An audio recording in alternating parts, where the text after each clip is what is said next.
I'd like to begin by congratulating you on making it all the way here. I'm overjoyed to see you all again.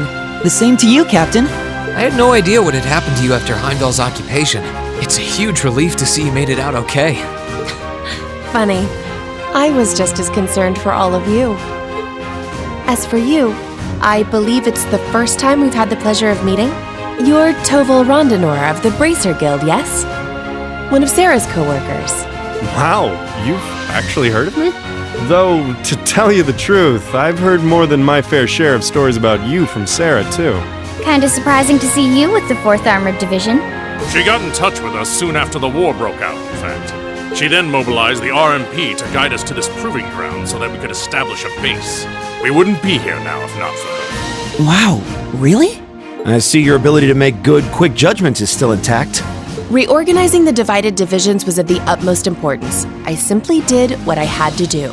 I was concerned about His Excellency and what was happening in the capital, but he always told me to act objectively in times of crisis. Oh, my apologies, Captain. I'd almost forgotten that she was right there in the capital when her boss was assassinated, and by none other than Crow. Oh, yeah. Where's Instructor Neidhart anyway? I thought he would be here with you, Dad.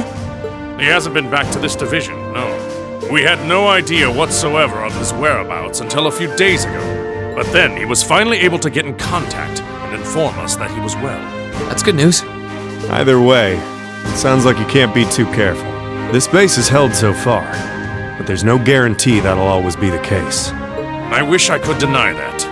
The Noble Alliance is starting to put more and more resources into trying to finish us off. We know how to deal with their soldats, which evens the odds, but we're at a disadvantage when it comes to supplies. True. This isn't the best location for getting outside help. The longer the war goes on, the harder it's gonna be to hold out. That said, we have no intention of giving up without a fight. Our enemies have occupied the capital and effectively taken the citizens, as well as the Imperial family, hostage. Even should the goddess forgive them, I damn well won't! You don't need to yell quite that loudly. Besides, I don't think you'll find many who are willing to forgive them. Although if anything, I'm just worried about how Fiona's doing. Yeah, I'm worried about Dad, too. I'm afraid I don't yet have any specific information regarding Heimdall's current situation. With control of the railways taken from us, we're limited on what we can actually do, I'm afraid. Sounds frustrating. Regardless, it's my turn to ask all of you something. Bearing all of what we've just discussed in mind, what do you intend to do from here on out? Well, Good question. You don't have the raw power that the Alliance or the Imperial armies got, but you've still got a pretty significant weapon at your disposal, and one that neither side can afford to ignore. You need to think long and hard about how you intend to use it. oh, I agree completely.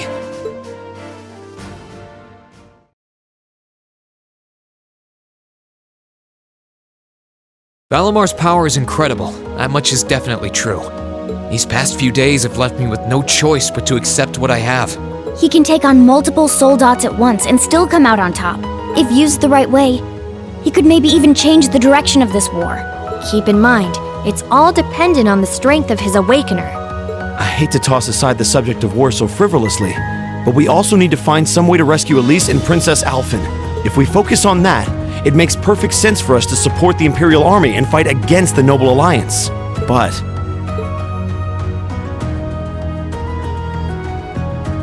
Lieutenant General, I'm afraid that we can't answer your question at the present time. At the very least, not until we've heard everyone's opinion. Oh? We hate what the Alliance is doing as much as you do. So in that sense, we want to do what we can to help you fight against them. But I don't think it would be right for just the four of us to decide without everyone else's input. Yep. We need to find everyone else before making such a major decision. We make our decisions together. That's how we roll. For now, we solely want to put our focus on finding the rest of our classmates. Then, and only then, will we decide how best to approach this war, and what we as a class can do to help end it. I see. Once a member of Class 7, always a member of Class 7. Can't say I'm all that surprised. Very well. You may have been separated from Thors, but you still have every bit the spirit of a student. And it is the duty of students to absorb the world around them. Go forth, and when you're all together once again, find your role to play. Only then will I hear your answer. Thank you, sir. Thanks, Dad. I apologize for not being able to give you a better and more immediate answer. Not at all. What you said was perfectly reasonable, Rean. You will hear no objections from me. Whatever path you choose, I hope you see it through to the end, with all the inner strength and conviction of a son of Erebonia. That said, I'm conflicted about sending my dear Elliot away without proper protection. Should I send a company of troops with him? No, that might not be enough. He needs airships as well. Dad, stop. This is so embarrassing. He really is the most doting father I've ever seen. I bet 100 Mira the war would be over in no time flat if the Alliance ever tried to kidnap Elliot. Well, in that case, how would you like me to accompany you? You, Captain? Are you sure? You're currently using Ymir as your base of operations, correct? Not only could I use my knowledge to better fortify it, I could also handle communications with other regions from there. This could be a good chance to reach out and find Milliam as well. I haven't been able to contact her since the war broke out. Oh, works for me. To be blunt, Ymir's borders are wide open, and the Alliance could take advantage of that at any time. We can't have another incident like with the Jaegers. Bringing her back just might be our best defense right now. I hate to admit it, but you're right. There's a limit to how much we can do. At the end of the day, we're students. We need to swallow our pride and take help where it's given, especially from specialists like the two of you. And more important than all of that, I know we can trust you. You're right. Exactly. Captain Claire, we'd be honored to accept your kind offer. Welcome to the team. The pleasure's all mine. In addition to my duties as a member of the RMP, I hereby pledge my support to everyone in Class 7.